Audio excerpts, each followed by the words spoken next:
Goeiemiddag, my naam is Leante Eilhoek en ek is in graad 5 Laerskool Charlo in Port Elizabeth. Vandag lees ek vir julle Afrikaans moedertaal poesie.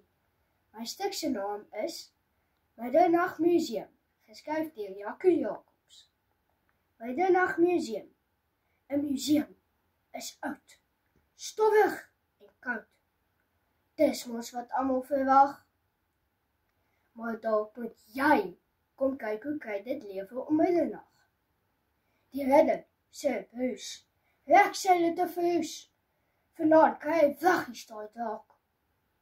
Uit die 10 switsaal kom 'n groot kabaal, soos die reuse geland ontwaak. 'n leeu, opgestop, lig sy maan haar kop en loer hongerig na die bokke. In die balsaal dans deftige mans met dames in oudtydse hulke. Die bid en die boer begin weer oorlog voer. Lyk die kanonne se kruit. Daar is 'n kakofonie in Egiptologie. Die mummies rafel bietjie uit. Maar toe die klok 1 uur slaan, bedaar alles weer stadig aan. Hulle is klaar gehinking vir die nag.